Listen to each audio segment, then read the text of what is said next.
ಕೆಳುಗರೆ ಕಾರ್ಯಕ್ರಮಕ್ಕೆ ಸ್ವಾಗತ.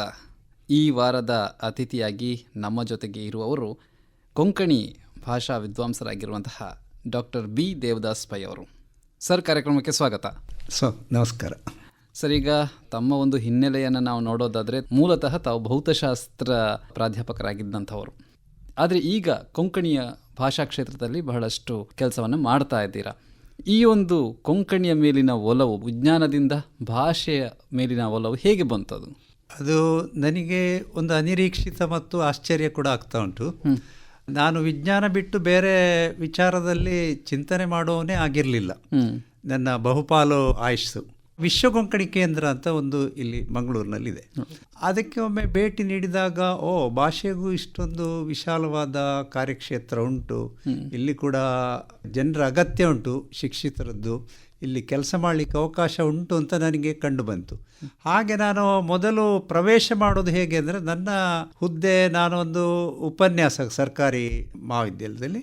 ಆದರೆ ನನಗೆ ಅದಕ್ಕೆ ಸಮಾನವಾದ ಯಾವುದಾದ್ರೂ ಹುದ್ದೆ ಕೊಂಕಣಿಯ ಬಗ್ಗೆ ಇದೆ ಅಂತ ಹುಡುಕಿದಾಗ ನನಗೆ ಅಕಾಡೆಮಿಯ ರಿಜಿಸ್ಟ್ರಾರ್ ಹುದ್ದೆಗೆ ಬರಬಹುದು ಅಂತ ಒಂದು ಕಂಡು ಬಂತು. ಅದರ ಪ್ರಕಾರ ನಾನು ತುಂಬ ಪ್ರಯತ್ನ ಮಾಡಿದೆ. ಅದು ತುಂಬ, ಯಾಕೆಂದರೆ ಅದು ದೀರ್ಘವಾಗಿತ್ತು, ಭಾಳ ಸುಲಭ ಇರಲಿಲ್ಲ. ಇಲಾಖೆಯನ್ನು ಬದಲಾವಣೆ ಮಾಡಿ ಬರಬೇಕು. ಆವಾಗ ಮುಖ್ಯಮಂತ್ರಿಯವರ ಒಂದು ಅನುಮತಿ ಅದಕ್ಕೆ ಅಗತ್ಯ ಇತ್ತು. ಅದಕ್ಕೆ 1 ವರ್ಷದವರೆಗೆ ಹೆಚ್ಚು ಕಡಿಮೆ ಆಗಿದೆ. ಮತ್ತು ನಾನು ಕೆಲಸ ಮಾಡ್ತಿದ್ದ ಕಾಲೇಜು ಅದು ಗ್ರಾಮೀಣ ಪ್ರದೇಶದಲ್ಲಿದೆ. ಅಲ್ಲಿ ಕೂಡ ನನ್ನನ್ನು ಬಿಟ್ಟುಕೊಡ್ಲಿಕ್ಕೆ, ಅಂದರೆ ಅವರಿಗೆ ಮತ್ತೊಬ್ಬರು ಬದಲಿಯವರು ಬರದಿದ್ದರೆ, ಅದು ವಿಜ್ಞಾನ ವಿಭಾಗ ಆದ ಕಾರಣ ಅದು ಭಾಳ ಕಷ್ಟದ ಪರಿಸ್ಥಿತಿ ಇತ್ತು. ಆದರೂ ಹೇಗೋ ಮಾಡಿ ನಮ್ಮ ಕರ್ನಾಟಕ ಕೊಂಕಣಿ ಸಾಹಿತ್ಯ ಅಕಾಡೆಮಿಯ ರಿಜಿಸ್ಟ್ರಾರ್ ಹುದ್ದೆಗೆ ನಾನು ನಿಯೋಜನೆ ಮೇರೆಗೆ ಬಂದೆ. ಈಗ ತಾವು ವಿಜ್ಞಾನದ ಹಿನ್ನೆಲೆಯಿಂದ ಬಂದವರು, ಈ ಭಾಷೆಯ ಒಂದು ಕಡೆಗೆ ಬರಬೇಕಾದ್ರೆ ತಮಗೇನಾದರೂ ಅದು ಕಷ್ಟ ಅಂತ ಅನಿಸಿರುವಂಥದ್ದು ಅಥವಾ ಸವಾಲುಗಳು ಅಂತ ಏನಾದರೂ ಅನಿಸ್ತಾ? ಖಂಡಿತ, 100ಕ್ಕೆ 100 ನೀವು ಹೇಳಿದ ಪ್ರಶ್ನೆ ನಾನು ಕೂಡ ಆಗಾಗ ಮಾಡ್ತಾ ಇರ್ತೇನೆ. ಯಾಕಂದರೆ ಭೌತಶಾಸ್ತ್ರ ಅಂದರೆ ಅದರಲ್ಲಿ ಬಹುತೇಕ ನಮ್ಮ ಒಂದು ಪೇಪರಲ್ಲಿ ನೀವು 25 ಪೇಜು ನಾವು ಉತ್ತರ ಬರೆದ್ರೆ ಉತ್ತರ ಪತ್ರಿಕೆಯಲ್ಲಿ, ಅದರಲ್ಲಿ ಒಂದು 10-15 ವಾಕ್ಯ ಇರೋದು ಕಷ್ಟ. ಮತ್ತೆಲ್ಲ ಸಿಂಬಲ್ಗಳೇ ಇರೋದು, ಈಕ್ವೇಷನ್ಸ್ ಇರೋದು ಎಲ್ಲ ಭೌತಶಾಸ್ತ್ರದಲ್ಲಿ ಹೆಚ್ಚು. ಹಾಗೆ ಅಂಥ ಸಂದರ್ಭದಲ್ಲಿ ನಾನು ಈ ಭಾಷೆಯ ಬಗ್ಗೆ, ಸಾಹಿತ್ಯದ ಬಗ್ಗೆ ಏನು ಮಾಡಬಹುದು, ಇದು ಬಹಳ ಕಷ್ಟದ ಒಂದು ವಿಷಯವಾಗಿತ್ತು. ಆದರೆ ನಾನು ಬಂದದ್ದು ಒಬ್ಬ ಅಧಿಕಾರಿಯಾಗಿ, ಒಂದು ಕೊಂಕಣಿ ಅಕಾಡೆಮಿಯ ಚಟುವಟಿಕೆ ಅದರ ಆಡಳಿತಾಧಿಕಾರಿಯಾಗಿ ಬಂದಿದ್ದೆ. ಆದ್ದರಿಂದ ಅದು ಮಾತ್ರ ನಂದು ಮುಖ್ಯ ಕರ್ತವ್ಯವಾಗಿತ್ತು. ಅದರ ಜೊತೆಗೆ ನನಗೆ ಬೇರೆ ಬೇರೆ ಕೊಂಕಣಿ ಕಾರ್ಯಕ್ರಮದಲ್ಲಿ ಅವಕಾಶ ಸಿಕ್ಕಿತು. ಕೊಂಕಣಿಯ ಸಂಸ್ಕೃತಿ ಮತ್ತು ಕೊಂಕಣಿಯ ಜನಪದ, ಕೊಂಕಣಿ ಭಾಷೆ, ಕೊಂಕಣಿ ಕಲಿಸುವಿಕೆ, ಇದೆಲ್ಲ ವಿಚಾರ, ಈ ಎಲ್ಲ ಕ್ಷೇತ್ರದಲ್ಲಿ ನಾನು ಮೌನವಾಗಿ ಒಂದು ಅಬ್ಸರ್ವೇಷನ್ ಮಾಡುವವನಾಗಿದ್ದೆ. ಹೀಗೆ ನನಗೆ ಕೆಲವೆಲ್ಲ ವಿಚಾರಗಳು ತಿಳಿದು ಆಮೇಲೆ ನಾನು ಭಾಷೆಯ ಬಗ್ಗೆ ಏನಾದರೂ ಮಾಡಲಿಕ್ಕೆ ಪ್ರಯತ್ನ ಮಾಡುವ ಒಂದು ಸ್ಥಿತಿಗೆ ತಲುಪಿದೆ. ಈಗ ತಮಗೆ ಈ ಕೊಂಕಣಿಯಲ್ಲಿ MA ಮಾಡಬೇಕು ಅಂತ ಅನಿಸಿದ್ದು ಯಾವಾಗ ಮತ್ತು ಯಾಕೆ? ಅದು ನಾವು ಕೊಂಕಣಿಯಲ್ಲಿ ಅಂದರೆ ಅಕಾಡೆಮಿ ತಮಗೆ ತಿಳಿದಿರುವ ಹಾಗೆ ಒಂದು 3 ವರ್ಷಕ್ಕೆ ಒಂದೊಂದು ಸಮಿತಿ ರಚನೆ ಆಗ್ತದೆ. ಆ ಸಂದರ್ಭದಲ್ಲಿ ಒಬ್ಬರು ಅಧ್ಯಕ್ಷರು ಮತ್ತು ಹಲವು ಸದಸ್ಯರು ಇರ್ತಾರೆ. ಅವರಿಗೆ ಕೆಲವರಿಗೆ ತುಂಬ ಉಮೇದಿರ್ತದೆ. ಅಂಥ ಉಮೇದಿರುವ ಒಬ್ಬರು ಅಧ್ಯಕ್ಷರು ನಮ್ಮಲ್ಲಿ ಕೊಂಕಣಿಯನ್ನು ಕಾಲೇಜುಗಳಲ್ಲಿ ಕಲಿಸಬೇಕು ಎಂಬ ಒಂದು ಮನೋಭಾವ ಇತ್ತು ಅವರಲ್ಲಿ. ಅದರ ಪ್ರಕಾರ ಆಗಿನ ನಮ್ಮ ವೈಸ್ ಚಾನ್ಸಲರ್ ಕೂಡ ಅದಕ್ಕೆ ಒಂದು ಪ್ರೋತ್ಸಾಹ ಕೊಟ್ಟರು. ಅದಕ್ಕಿಂತ ಮೊದಲು ಅಕಾಡೆಮಿಯಿಂದ ಗೋವಾದಲ್ಲಿ ಮಾತ್ರ MA ಇದ್ದದ್ದು ಕೊಂಕಣಿ. ಅಲ್ಲಿಗೆ ಕಳಿಸ್ಲಿಕ್ಕೆ ವಿದ್ಯಾರ್ಥಿಗಳನ್ನಿಲ್ಲಿ ಅವರಿಗೆ ಸಪೋರ್ಟಿಯಾಗಿ ಗ್ರ್ಯಾಂಟ್ ಕೊಟ್ಟು, ನೀವು ಗೋವಾದಲ್ಲಿ ಹೋಗಿ 2 ವರ್ಷ ಕಲಿತು ಬರಬೇಕು ಅಂತ ನಾವು ಒಂದು ಅಡ್ವರ್ಟೈಸ್ಮೆಂಟ್ ಮಾಡಿ ಅದಕ್ಕೆ ಕೆಲವರು ಸ್ಪಂದಿಸಿದರು. ಅದೇ ಸಂದರ್ಭದಲ್ಲಿ ವೈಸ್ ಚಾನ್ಸಲರ್ ಮಂಗಳೂರು ವಿಶ್ವವಿದ್ಯಾನಿಲಯದವರು ಪ್ರೊಫೆಸರ್ ಭೈರಪ್ಪ ಅವರು ನಮಗೆ ಹೇಳಿದರು, ನಾವು ಇಲ್ಲಿ ಮಾಡೋ, ನೀವು ಯಾಕೆ ಗೋವಾಕ್ಕೆ ಹೋಗ್ತೀರಿ? ಹಾಗೆ ಅವರ ಒಂದು ಬೆಂಬಲ ಮತ್ತು ನಮ್ಮ ಆಗಿನ ಅಧ್ಯಕ್ಷರಾದ ರಾಯ್ ಕ್ಯಾಸ್ಟ್ಲಿನೋ ಇವರು ಎಲ್ಲ ಹೆಚ್ಚು ಉಮೇದು ತೆಕ್ಕೊಂಡ ಕಾರಣ ಅದು ಪೋಸ್ಟ್ ಗ್ರ್ಯಾಜುಯೇಷನ್ ಆರಂಭ ಆಯಿತು. ನಿಜವಾಗಿಯೇ ಅದು ಆರಂಭ ಮಾಡುವ ಸ್ಥಿತಿ ಆಗ ಇರಲಿಲ್ಲ. ಯಾಕೆಂದರೆ ವಿದ್ಯಾರ್ಥಿಗಳು ಬೇಕು ಮತ್ತು ಉಪನ್ಯಾಸಕರ ಅಗತ್ಯ ಇದೆ. ಈ ಸಿಲೆಬಸ್ ಬೇಕು, ಇದೆಲ್ಲ ಅಷ್ಟು ಸುಲಭದಲ್ಲಿ ಆಗುವಂಥ ವಿಷಯ ಆಗಿರಲಿಲ್ಲ. ಆದರೂ ನಾವು ಆ ಕಾಲದಲ್ಲಿ ಒಪ್ಪಿದ್ದೆವು. ಆದರೆ ನಮಗೆ ಕೂಡಲೇ ವಿದ್ಯಾರ್ಥಿಗಳ ಸಂಖ್ಯೆ ಮಾಡಲಿಕ್ಕೆ ಆಗಲಿಲ್ಲ. 1 ಆಯಿತು, 2 ಆಯಿತು, 3 ಆಯಿತು. ಕೊನೆಗೆ VC ಹೇಳಿದರು, ನೀವು 5 ವಿದ್ಯಾರ್ಥಿಗಳನ್ನು ತನ್ನಿ, ನಾವು ಆರಂಭ ಮಾಡುವಂತ. 5ನೇ ವಿದ್ಯಾರ್ಥಿಯಾಗಿ ನಾನೇ ಸೇರಿದೆ. ಹಾಗೆ ನಮಗೆ ಸಂಜೆ ಕಾಲೇಜ್ ಆದ ಕಾರಣ ನಾನು ಕಚೇರಿ ಸಮಯ ಮುಗಿದ ಮೇಲೆ ಬೇಗನೆ ಹೋಗಿ ತರಗತಿಗೆ ಹಾಜರಾಗ್ತಿದ್ದೆ. ಆ ಅನುಭವ ಹೇಗಿತ್ತು? ಯಾಕಂತ ಹೇಳಿದ್ರೆ ತಾವು ಪ್ರಾಧ್ಯಾಪಕರಾಗಿದ್ದಂಥವ್ರಿಗೆ ಪಾಠವನ್ನು ಹೇಳ್ಕೊಡ್ತಾ ಇದ್ದವರು, ಮತ್ತೆ ಪಾಠವನ್ನು ಕೇಳುವಂಥ ಒಂದು ಅವಕಾಶ ಹೇಗಿತ್ತು? ಅದು ಬಹಳ ಒಂದು ರೋಚಕವಾಗಿತ್ತು. ಯಾಕಂದರೆ ನಮಗೆ ಕುರ್ಚಿಯಲ್ಲಿ ಕೂತ್ಕೊತ್ತಿಲ್ಲದೆ ಬೆಂಚಲ್ಲಿ ಕೂತ್ಕೊತಿರ್ಲಿಲ್ಲ. ಬೆಂಚಲ್ಲಿ ಕೂತ್ಕೊಳ್ಳೋದೇ ಕೆಲವು ದಿವಸ ನಮಗೆ ಕಷ್ಟ ಆಯಿತು. ಆಮೇಲೆ ಹೆಚ್ಚು ಏನಾಗ್ತಿತ್ತಂದರೆ, ಆಗ ನಮಗೆ ಇದ್ದ ಉಪನ್ಯಾಸಕರು ಅವರು ಕೂಡ ವಿದ್ಯಾರ್ಥಿಗಳ ಮಟ್ಟದಲ್ಲಿ ಇದ್ದರು. ಹಾಗೆ ಕೆಲವು ಸರ್ತಿ ಕೆಲವು ವಿಷಯಗಳು ನನಗೆ ಜಾಸ್ತಿ ಗೊತ್ತಿದ್ದದ್ದು ನಾನು ಅವರಿಗೆ ಹೇಳ್ತಿದ್ದೆ. ಹೀಗೆ ಅದು ಬಹಳ ಒಂದು ಪ್ರಚಾರ ಆಯಿತು. ಮೀಡಿಯಾದವರೆಲ್ಲ ಬಂದು ನಾನು ಕ್ಲಾಸಲ್ಲಿ ಕೂತ ಫೋಟೋ ಎಲ್ಲ ತೆಗೆದು ಪತ್ರಿಕೆಗಳೆಲ್ಲ ಹಾಕಿದರು. ಹಾಗೆ ಅದೊಂದು ವಿಶೇಷ ಸನ್ನಿವೇಶ. ನನಗೆ 58 ವರ್ಷ ಪ್ರಾಯ, 60ನೇ ವರ್ಷದಲ್ಲಿ MA ಮಾಡಿ ಮುಗಿಸಿದೆ. ಈಗ ತಾವು MA ಮಾಡಿದ ನಂತರ ಮತ್ತೆ ತಾವು ಅಲ್ಲಿ ಅಧ್ಯಾಪನವನ್ನು ಕೂಡ ಮಾಡಿದ್ರಿ? ಹೌದೌದು, ಅದು ಔಟ್ ಆಫ್ ಕಂಪಲ್ಷನ್ ಆಯಿತು. ಏನಾಗಿದೆ ಅಂದರೆ, ಗೋವಾದಲ್ಲಿ ಕೊಂಕಣಿ ರಾಜ್ಯ ಭಾಷೆ, ಅದರ ತಾಯ್ನಾಡು ಹೇಳ್ಬೋದು. ನಮ್ಮಲ್ಲೇ ಮೈಗ್ರೇಷನ್ ಆಗಿ ಬಂದವರು, ಇಲ್ಲಿಗೆ ವಲಸೆ ಬಂದವರು, ಮತ್ತು ಅವರಿಗೆ ಕೊಂಕಣಿಯಲ್ಲಿ ಯಾವುದೇ ಬ್ಯಾಕ್ಗ್ರೌಂಡ್ ಇಲ್ಲ, ಮನೆಯಲ್ಲಿ ಮಾತಾಡೋದು ಬಿಟ್ಟರೆ. ಬೇರೆ ಕೆಲವು ನಮ್ಮಲ್ಲಿ ಒಂದು ಸ್ವಲ್ಪ ಸಾಹಿತ್ಯ ರಚನೆ ಕೂಡ ಇದೆ, ಆದರೆ ಅಷ್ಟು ಕಲಿಸುವ ಮಟ್ಟಿಗೆ ಅಷ್ಟು ಅರ್ಹತೆ ಇರೋರು ಯಾರು ಇರಲಿಲ್ಲ. ಆಮೇಲೆ ಅದು MA ಕೊಂಕಣಿ ಅರ್ಹತೆಯವರೇ ಬೋಧನೆ ಮಾಡಬೇಕಂತ ಬಂದ ಮೇಲೆ ನಾನು ಸೇರಬೇಕಾಯಿತು. ಮತ್ತು 5-6 ವರ್ಷದವರೆಗೆ ನಾನು ಕೆಲಸ ಮಾಡಿದ್ದೇನೆ. ಈಗ ಕೊಂಕಣಿಯ ಬಗ್ಗೆ ಹೇಳೋದಾದರೆ, ಕೊಂಕಣಿ ಅನ್ನುವಂಥದ್ದು ಬಹಳ ವಿಸ್ತಾರವಾದ ಪ್ರದೇಶದಲ್ಲಿ ಇರುವಂಥದ್ದು ಅಂತ ಕೂಡ ಹೇಳ್ಬೋದು ನಾವು. ಯಾಕಂತ ಹೇಳಿದ್ರೆ ಗೋವಾದ ಪ್ರಾಂತ್ಯದ ಒಂದು ಕೊಂಕಣಿ ಬೇರೆ ಇದೆ, ಮಂಗಳೂರಿನಲ್ಲಿ ಬೇರೆ ಇದೆ, ಅಥವಾ ಕೇರಳ ಭಾಗಕ್ಕೆ ಬಂದಾಗ ಬೇರೆ ಇರುತ್ತೆ. ಬಳಸುವಂಥ ಲಿಪಿಗಳು ಕೂಡ ಬೇರೆ ಬೇರೆ ಇರ್ತದೆ. ಇವೆಲ್ಲವೂ ಕೂಡ ಒಂದು ಅಧ್ಯಯನಕ್ಕೆ ಬಂದಾಗ, ಅಂದರೆ ಒಂದು ಕಾಲೇಜಿನಲ್ಲಿ ಕಲಿಸಬೇಕು ಅಂತ ಇದ್ದಾಗ, ಅದೇನಾದರೂ ನಿಮಗೆ ಅಲ್ಲಿ ಸವಾಲು ಅಂತ ಅನ್ನಿಸ್ತಾ? ಇರ್ತದೆ. ಅದು ಅಂದರೆ ಯಾರು ಕೂಡ ವ್ಯವಸ್ಥಿತ ಕಲಿಕೆ ಮಾಡಿದವರು ವಿದ್ಯಾರ್ಥಿಗಳು ನಮ್ಮ ತರಗತಿಯಲ್ಲಿ ಇರುವುದಿಲ್ಲ. ಮನೆಯಲ್ಲಿ ಆಡು ಭಾಷೆ ಹಾಗೆ ಕೊಂಕಣಿ ಮಾತಾಡಿದವರು, ಆಡು ಭಾಷೆ ಹೇಳಿದಾಗ ತುಂಬ ವ್ಯತ್ಯಾಸ ಇರುತ್ತೆ. ಕನ್ನಡದಲ್ಲಿ ಆದರೂ ಈಗ ಗುಲ್ಬರ್ಗದಲ್ಲಿ ಮಾತಾಡುವುದು ನಮಗೆ ಏನು ಅರ್ಥ ಆಗೋದಿಲ್ಲ, ಕುಂದಾಪುರದವರ ಕನ್ನಡ ನಮಗೆ ಅರ್ಥ ಆಗೋದಿಲ್ಲ. ಹಾಗೆ ಭಾಷೆಯಲ್ಲಿ ಅದು ವೈವಿಧ್ಯತೆ ಇರುವುದು ಸಹಜ. ಅದೇ ಸಹಜತೆ ಇಲ್ಲಿ ತರಗತಿಯಲ್ಲಿ ಬರ್ತಿತ್ತು. ಒಬ್ಬೊಬ್ಬರು ಒಂದೊಂದು ಥರ ಮಾತಾಡ್ತಿದ್ರು. ಆದರೆ ಅದುವೇ MAಯ ಪ್ರಥಮ ಉದ್ದೇಶ ಅದೇ ಆಗಿತ್ತು, ಎಲ್ಲರನ್ನೂ ಅರ್ಥ ಮಾಡಿಕೊಳ್ಳೋದು, ಎಲ್ಲ ಉಪಭಾಷೆಗಳನ್ನು ಅರ್ಥ ಮಾಡಿಕೊಂಡು ಪ್ರಮಾಣಬದ್ಧವಾಗಿ ಒಂದು ಬರೆಯುವಂಥ ಸ್ಥಿತಿಗೆ ತಲುಪುವುದು ಆಗಬೇಕಿತ್ತು. ಅದು ಗೋವಾದಲ್ಲಿ ಆಗಿದೆ. ಆದ್ದರಿಂದ ನಾವು ಗೋವಾದಲ್ಲಿ ವಿಶ್ವವಿದ್ಯಾನಿಲಯದಲ್ಲಿ ಕಲಿಸುವ ಭಾಷೆ ಏನು ಅಂತ ನಮ್ಮ ವಿದ್ಯಾರ್ಥಿಗಳಿಗೆ ತೋರಿಸಿಕೊಡ್ತಿದ್ದೆವು. ಹಾಗೆ ಒಂದು ರೀತಿಯಲ್ಲಿ ವಯಾ ಮೀಡಿಯಾದಲ್ಲಿ ನಡೀತಾ ಇತ್ತು. ಸರ್, ಈಗ ಇನ್ನು ತಮ್ಮ ಒಂದು ಹಿನ್ನೆಲೆಯ ಬಗ್ಗೆ ತಿಳ್ಕೊಳ್ಳೋದಾದರೆ, ಬಾಲ್ಯ ಮತ್ತು ತಮ್ಮ ಆ ಕಾಲದ ಜೀವನವನ್ನು ನೆನಪು ಮಾಡ್ಕೊಳ್ಳೋದಾದ್ರೆ, ಮೂಲತಃ ಎಲ್ಲಿ ಅವರು ಮತ್ತು ಆಗಿನ ತಮ್ಮ ವಿದ್ಯಾಭ್ಯಾಸ ಎಲ್ಲ ಎಲ್ಲಿ ನಡೀತು? ನಮ್ಮ ಊರು ಸುಳ್ಯ ತಾಲೂಕಿನ ಕೊಡಿಯಾಲ ಗ್ರಾಮ ಅಂತ. ನಮ್ಮ ಮನೆ ರಿಸರ್ವ್ ಫಾರೆಸ್ಟಿನ ತಳದಲ್ಲೇ ಇರೋದು. ನಾವು ಚಿಕ್ಕದಿರುವಾಗ ಹುಲಿ ಎಲ್ಲ ನಮ್ಮ ಹಟ್ಟಿಗೆ ಬಂದು ದನಕರುಗಳನ್ನು, ಚಿರತೆಗಳು ಬಂದದ್ದಿದೆ. ಈಗಲೂ ಕೂಡ ಅದು ಕಾಡಿನ ಸರಹದಿನಲ್ಲಿ ಇತ್ತು. ಮತ್ತು ನಮ್ಮದು ಕೃಷಿಕ ಕುಟುಂಬ, ಭಾಳ ಅಪರೂಪದಲ್ಲಿ ಕೊಂಕಣಿ ಅವರು ಕೃಷಿ ಮಾಡೋದು ಭಾಳ ಕಡಿಮೆ. ಅಂಥ ಒಂದು ಸಾಮಾನ್ಯ ಕುಟುಂಬದಲ್ಲಿ ನಾನು ಜನಿಸಿದೆ. ಬಾಲ್ಯದಲ್ಲಿ ಬಹಳ ಕಷ್ಟ ಇತ್ತು ನಮಗೆ. ಯಾಕೆಂದರೆ ನಮ್ಮ 5ನೇ ತರಗತಿಯವರೆಗೆ ನಮ್ಮ ಮನೆ ಹತ್ತಿರ ಶಾಲೆ ಇತ್ತು. ಮತ್ತೆ ನಾವು ಬೆಳ್ಳಾರಿಗೆ ಹೋಗಬೇಕಿತ್ತು. ಬೆಳ್ಳಾರಿಂದ 7 ಕಿಲೋಮೀಟ್ರ್ ದೂರ. 7 ಕಿಲೋಮೀಟರ್ನ ದುರ್ಗಮ ಹಾದಿ ಅಂತಲೇ ಹೇಳ್ಬೋದು ನಾವು. ಯಾಕಂದರೆ ಗುಡ್ಡ, ಬೆಟ್ಟ, ಗದ್ದೆ ಹುಣಿ ಮತ್ತು ಹೊಳೆ. ಆ ಹೊಳೆಯಲ್ಲಿ ಮಳೆಗಾಲದಲ್ಲಿ ತೆಪ್ಪ, ಇದೆಲ್ಲ ಒಂದು ನಮ್ಮನೆ ಅಡ್ವೆಂಚರಸ್ ಜರ್ನಿಯಾಗಿ ನಮ್ಮದು ದಿನಾಲು ಮಳೆಗಾಲದಲ್ಲಿ ಹೆಚ್ಚಾಗಿ ಆಗ್ತಾಯಿತ್ತು.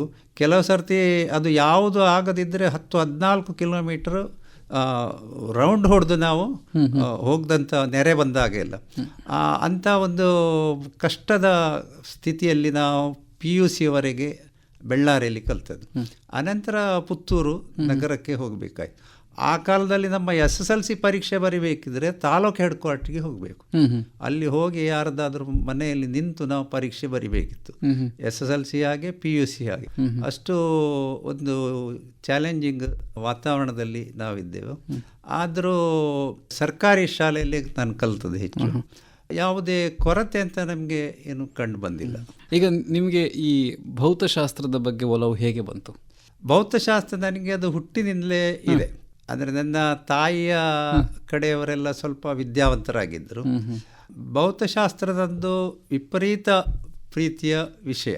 ನಾನು ವಿದ್ಯಾರ್ಥಿಗಳಿಗೆ ಕಲಿಸುವಾಗ ಅವರನ್ನು ಎಷ್ಟು ಒಂದು ವಿಶೇಷವಾಗಿ ತರಬೇತಿ ಮಾಡ್ತಿದ್ದೆ ಅಂದರೆ, ಈಗ ರಾಕೆಟ್ನ ವಿಷಯ, ಈಗ ಮತ್ತೆ ಹೃದಯಕ್ಕೆ ಏನೆಲ್ಲ ತೊಂದರೆಗಳುಂಟು, ಶಸ್ತ್ರಕ್ರಿಯೆ ಏನೆಲ್ಲ ಆಗ್ತದೆ, ಇದೆಲ್ಲ ವಿಷಯ, ಹೃದಯದ ಬಡಿತ, ECG, ಇದೆಲ್ಲ ನಾನು ಅನಗತ್ಯ ಎಂದು ಕಂಡು ಬಂದರೂ ಕೂಡ ನಮ್ಮ ವಿದ್ಯಾರ್ಥಿಗಳಿಗೆ ಹೇಳಿದ ಕಾರಣ ಅವರಲ್ಲಿ ಎಷ್ಟೋ ಜನ ವೈದ್ಯಕೀಯ ಶಿಕ್ಷಣಕ್ಕೆ, ಇಂಜಿನಿಯರಿಂಗ್ಗೆ ಹೋಗಲಿಕ್ಕೆ ಎಲ್ಲ ನಾನು ಕ್ವಾಂಟಮ್ ಫಿಸಿಕ್ಸ್ ಏನು, ಎಲೆಕ್ಟ್ರಾನಿಕ್ಸ್ ಏನು, ಡಿಜಿಟಲ್ ಎಲೆಕ್ಟ್ರಾನಿಕ್ಸ್ ಏನು, ಇದನ್ನೆಲ್ಲ ಗ್ರಾಮೀಣ ವಾತಾವರಣದಲ್ಲಿರುವ ವಿದ್ಯಾರ್ಥಿಗಳಿಗೆ ಹೇಳಿ ಅವರಲ್ಲಿ ಒಂದು ಇನ್ಸ್ಪಿರೇಷನ್ ಡೆವಲಪ್ ಮಾಡಿದ್ದೇನೆ. ಅದು ನನಗೆ ತುಂಬ ತೃಪ್ತಿ ಇದೆ. ಮತ್ತು ರಾತ್ರಿ ಇಡೀ ಕೂತು ಆಕಾಶ ವೀಕ್ಷಣೆ ಮಾಡುವಂಥ ಕ್ಯಾಂಪ್ಗಳನ್ನು ನಾನು ಹಳ್ಳಿಯಲ್ಲಿ ಬಂಟ್ವಾಳದಲ್ಲಿ ಅನೇಕ ಕಡೆ, ಇಲ್ಲಿ ಮಂಗಳೂರಿನ ಪ್ರೊಫೆಸರ್ಸನ್ನು ಕರ್ಕೊಂಡೋಗಿ ರಾತ್ರಿ ಇಡೀ ಕೂತು ಮಾಡಿದ್ದಿದೆ. ಇನ್ನು ಎಷ್ಟೋ ಪ್ರಯೋಗಗಳನ್ನು ಮಾಡೋದು, ಮತ್ತು ವಿಜ್ಞಾನ ಪ್ರದರ್ಶನಕ್ಕೆ ನಮ್ಮ ವಿದ್ಯಾರ್ಥಿಗಳನ್ನು ಎಷ್ಟು ಕಷ್ಟ ಆದರೂ ಕರ್ಕೊಂಡೋಗೋದು, ಇದೆಲ್ಲ ಮಾಡಿ ನನ್ನಿಂದ ಸಾಧ್ಯವಾದಷ್ಟು ನಮ್ಮ ಸಂಪರ್ಕದಲ್ಲಿ ವಿದ್ಯಾರ್ಥಿಗಳಲ್ಲಿ ವಿಜ್ಞಾನದ ಬಗ್ಗೆ ಒಲವು ಮೂಡಿಸಿದ್ದು ನನಗೆ ತೃಪ್ತಿಕರವಾಗಿದೆ. ಈಗ ನೀವು ಭೌತಶಾಸ್ತ್ರದಲ್ಲೂ PhD ಮಾಡಿದ್ರಿ, ಯಾವ ವಿಷಯದ ಮೇಲೆ ಮಾಡಿದ್ರಿ? ಭೌತಶಾಸ್ತ್ರದಲ್ಲಿ ಅಲ್ಲ, ಭೌತಶಾಸ್ತ್ರದಲ್ಲಿ ಮಾಡಲಿಕ್ಕೆ ಹೊರಟು ನಾನು ಅದು ನನಗೆ ಏನು ಬೇಡ ಅಂತ ಕಂಡಿದ್ದೆ. ಯಾಕೆಂದರೆ ನಾನು ಪ್ರಯೋಗಾಲಯದ ಬಂದಿ ಆಗಿರ್ತೇನೆ. ಅದಕ್ಕೆ ಬೇಕಾಗಿ ನಾನು ಭೌತಶಾಸ್ತ್ರ ಕಲಿಸುವುದು ವಿಷಯ, ಬೋಧನಾ ಶಾಸ್ತ್ರದಲ್ಲಿ ಶಿಕ್ಷಣ, ಭೌತಶಾಸ್ತ್ರ ಶಿಕ್ಷಣ, ಫಿಸಿಕ್ಸ್ ಎಜುಕೇಷನ್ನಲ್ಲಿ ನಾನು ತುಂಬ ಒಂದು ಒಳ್ಳೆಯ ಅಧ್ಯಯನವನ್ನೇ ಮಾಡಿದೆ.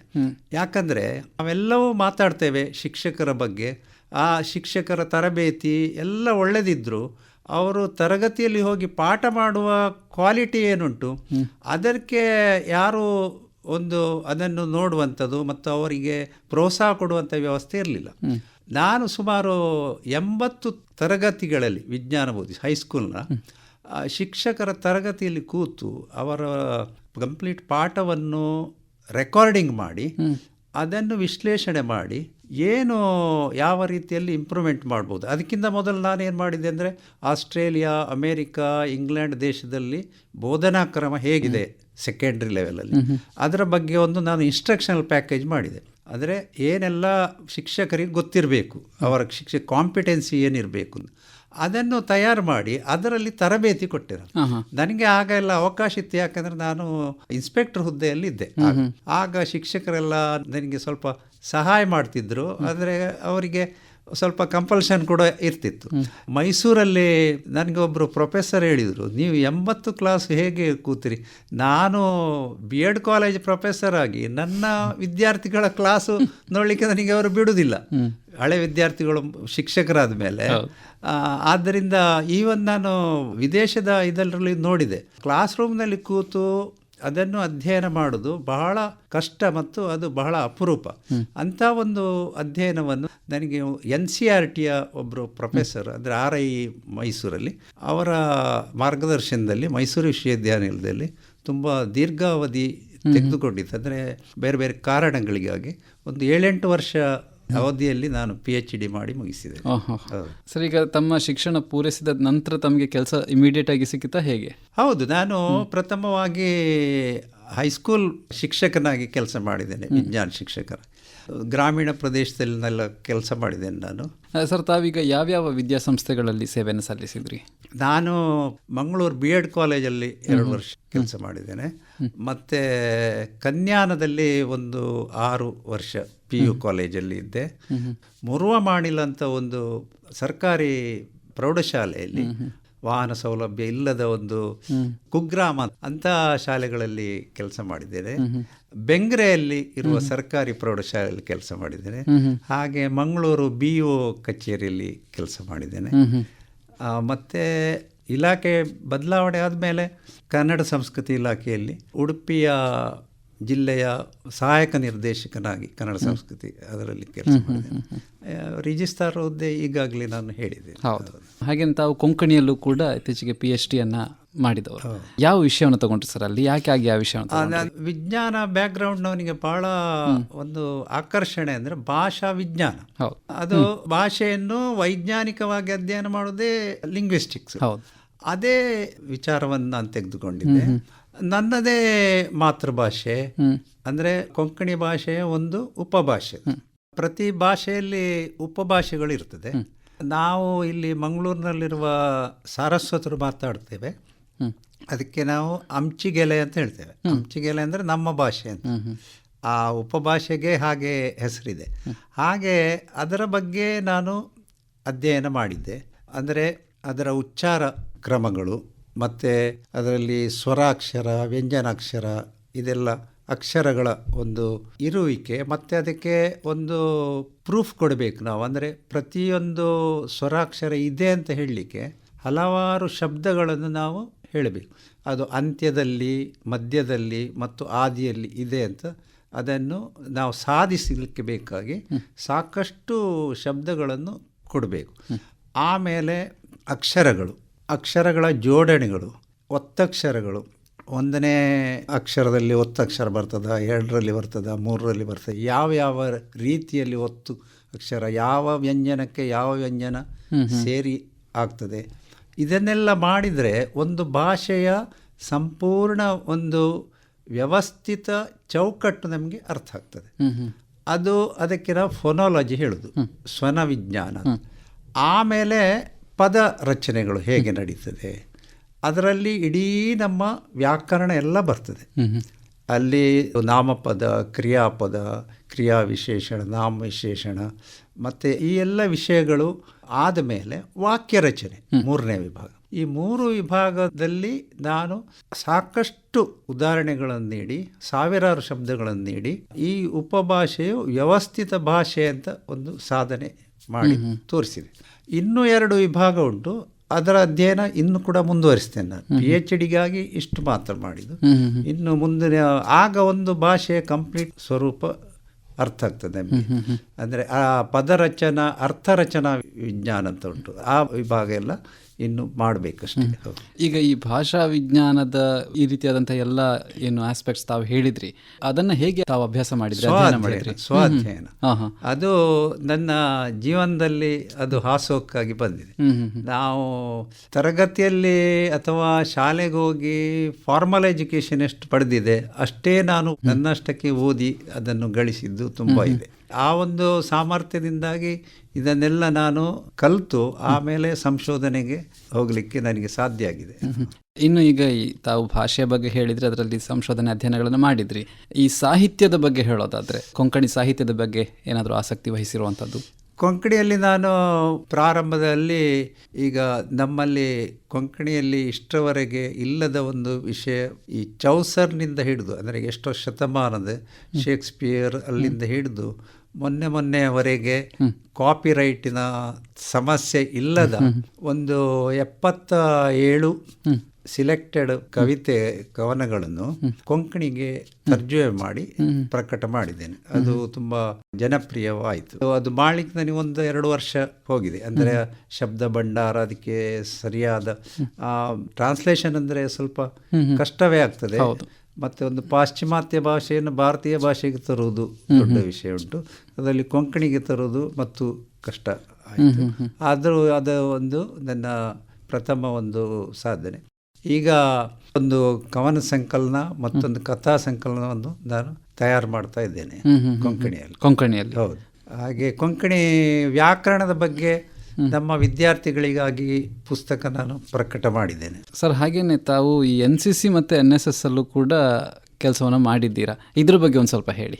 NCC ನಮಗೆ ಸೈಂಟ್ ಫಿಲೋಮಿನಾ ಕಾಲೇಜಲ್ಲಿ BSc ಮಾಡುವಾಗ ಅಲ್ಲಿ ಒಬ್ಬರು ವೆಂಕಟ್ರಾವ್ ಅಂತ ಒಂದು ಫಿಸಿಕಲ್ ಡೈರೆಕ್ಟರ್ ಇದ್ದು, ತುಂಬ ಅವರು ವಿದ್ಯಾರ್ಥಿಗಳನ್ನು ಬಹಳ ಒಂದು ರೋಮಾಂಚನಗೊಳಿಸುವ ವ್ಯಕ್ತಿತ್ವ ಅವರು. ಅವರು ಆಫೀಸರ್ ಆಗಿರುವಾಗ ನಾನು ಆರ್ಮಿ ವಿಂಗ್ನಲ್ಲಿ ಕೆಲಸ ಮಾಡಿದೆ. ಆಗ ನಮಗೆ ಬಹಳ ಒಂದು ಹುರುಪು ಕೊಡ್ತಿದ್ದದ್ದು ಅದು ವಾರ್ಷಿಕ ಕ್ಯಾಂಪ್ ಮಡಿಕೇರಿಯಲ್ಲಿ ಇರ್ತಿತ್ತು, ಕೆಲವು ಸರ್ತಿ, ಒಂದು ಸರ್ತಿ ಭದ್ರಾವತಿಯಲ್ಲಿ ಮಾಡಿದ್ವಿ. ಆಗೆಲ್ಲ ಮಿಲಿಟರಿ ಆಫೀಸರ್ಸ್ಗಳು ಕೂಡ ಹಾಗೆ ಇರ್ತಿದ್ದರು. ನಾವು ಮಕ್ಕಳು ಅಂತ ಏನು ಇದಿಲ್ಲ, ನಮ್ಮನ್ನು ಸೋಲ್ಜರ್ ಟೈಪ್ ಅವರು ಟ್ರೀಟ್ ಮಾಡಿ ಬಹಳ ಒಂದು ಟಫ್ ಟ್ರೈನಿಂಗ್ ಕೊಡ್ತಿದ್ರು. ಅಲ್ಲಿ ನಮ್ಮ ಕಾಗದ ಕಾರ್ಖಾನೆ ಭದ್ರಾವತಿಯಲ್ಲಿ, ಹೌದು, ಪೇಪರ್, ಮೈಸೂರು ಪೇಪರ್, ಅದರ ಸರಹದ್ದಿನಲ್ಲಿ ನಮಗೆ ಟೆಂಟಿನಲ್ಲಿ ಮಲಗಲಿಕ್ಕೆ ಎಲ್ಲ ಟೆಂಟ್ ಏನೂ ಇಲ್ಲ, ಸ್ವಲ್ಪ ನಗರದಿಂದ ದೂರ, ಮತ್ತೆ ಯಾವುದೇ ಅಲ್ಲಿ ಪರ್ಮನೆಂಟ್ ಸ್ಟ್ರಕ್ಚರ್ ಇಲ್ಲ. ನಾವೊಂದು ಪಕ್ಕಾ ಸೈನಿಕರಾಗಿ ಮಾಡಿದ್ವಿ. ಆ ಕಾಲದಲ್ಲಿ ಮಡಿಕೇರಿಯ ಸರಹದ್ದಿನಲ್ಲಿದ್ದ ಕಾರಣ ಅಲ್ಲಿ ಸಾಕಷ್ಟು ಸೈನಿಕರು ಸೇನೆಯಲ್ಲಿದ್ದ ಕಾರಣ ಅದೊಂದು ಇನ್ಸ್ಪಿರೇಷನ್ನೇ ಬೇರೆ.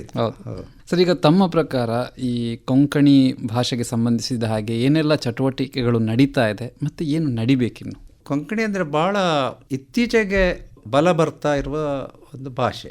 ಹೆಚ್ಚು ಕಡಿಮೆ 1973ರಲ್ಲಿ ಅದಕ್ಕೆ ಕೇಂದ್ರ ಸಾಹಿತ್ಯ ಅಕಾಡೆಮಿಯು ಅದನ್ನು ಗುರುತು ಮಾಡಿದ್ದು. ಅದಕ್ಕಿಂತ ಮೊದಲದು ಮರಾಠಿಯ ಒಂದು ಉಪಭಾಷೆ ಅಂತಲೇ ಇದ್ದದ್ದು. ಅದಕ್ಕೆ ಸಾಕಷ್ಟು ಇದು ಭಾಷಾಶಾಸ್ತ್ರೀಯ SM ಕತ್ರೆ ಅಂತ ಒಬ್ಬರು ಭಾಷಾ ವಿಜ್ಞಾನಿಗಳು, ಅವರೆಲ್ಲ ಅದು ಅಲ್ಲ ಅಂತೆಲ್ಲ ಪ್ರೂವ್ ಮಾಡುವಷ್ಟು ಅವರು ಎಲ್ಲ ತಯಾರು ಮಾಡಿದರು ಅದಕ್ಕೆ ಸಾಕ್ಷ್ಯಗಳನ್ನು. ಆನಂತರ 1987ರಲ್ಲಿ ಅದು ವಿಶ್ವವಿದ್ಯಾನಿಲಯದಲ್ಲಿ MA ಪ್ರಾರಂಭ ಆಯಿತು ಗೋವಾದಲ್ಲಿ. ಅದರ ನಂತರ 92ನೇ ಇಸ್ವಿಯಲ್ಲಿ ಅದು ಸಂವಿಧಾನದ ಭಾಷೆಯಾಗಿ ಆಯಿತು. ಹಾಗೆ ಆ ಒಂದೆರಡು ದಶಕದಲ್ಲಿ ಒಮ್ಮೆಲೆ ಕೊಂಕಣಿಗೆ ಒಂದು ತುಂಬ ಪ್ರೋತ್ಸಾಹ ಸಿಕ್ಕಿತು. ಆನಂತರ ಈ ಅಧ್ಯಯನಕ್ಕೆ ಯಾವಾಗ ಬಂತೋ, ಸಂಶೋಧನಾ ಕ್ಷೇತ್ರಕ್ಕೆ ಒಂದು ಭಾಷೆ ಪ್ರವೇಶವಾದ ಕೂಡಲೇ ಅದು ಬೇಗನೆ ಬೆಳೀತದೆ. ಈಗ ಸಾಕಷ್ಟು ಸಂಶೋಧನೆ ಮತ್ತು ಸಾಕಷ್ಟು ಕಾಲೇಜುಗಳಲ್ಲಿ UGC ನೆರವಿನೊಂದಿಗೆ ಉಪನ್ಯಾಸಕರ ನೇಮಕ ಇದೆಲ್ಲ ಗೋವಾದಲ್ಲಿ ಆಗ್ತಾ ಉಂಟು.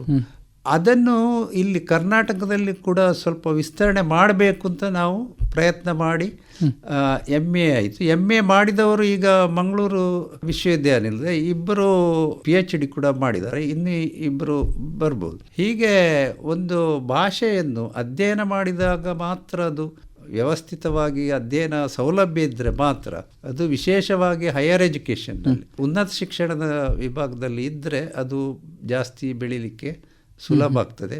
ಅದು ಈಗ ಸಾಹಿತ್ಯದಲ್ಲಿ ಕೂಡ ಹಾಗೆ. ಗೋವಾದಲ್ಲಿ ತುಂಬ ಸಾಹಿತ್ಯ ಅಭಿವೃದ್ಧಿ ತುಂಬ ವೇಗವಾಗಿ ಉಂಟು. ಆದರೂ ಹತ್ತಿರದಲ್ಲಿ ಅತಿ ದೊಡ್ಡ ಭಾಷೆ ನಮ್ಮ ಕನ್ನಡ ಇದ್ದ ಹಾಗೆ ಮರಾಠಿ ಇದೆ. ಅಲ್ಲಿ ಆ ಭಾಷೆಯ ಅಷ್ಟು ಈ ಕೊಂಕಣಿಯನ್ನು ಕೂಡ ತಲುಪಲಿಕ್ಕೆ ಸಾಧ್ಯ ಆಗಲಿಲ್ಲ. ಅಂಥ ಪ್ರಯತ್ನಗಳು ನಡೀತದೆ. ಈಗ ಈ AI ಬಂದ ಮೇಲೆ ಭಾಷೆಗಳು ಡಿಜಿಟಲ್ ಪ್ಲ್ಯಾಟ್ಫಾರ್ಮ್ಗಳಲ್ಲಿ ಇಲ್ಲದಿದ್ದರೆ ಅದು ಹಿಂದೆ ಬೀಳ್ತವೆ. ಅಂಥ ಸಮಸ್ಯೆಗಳು ಕೊಂಕಣಿಯಲ್ಲಿ ಕೂಡ ಇದೆ.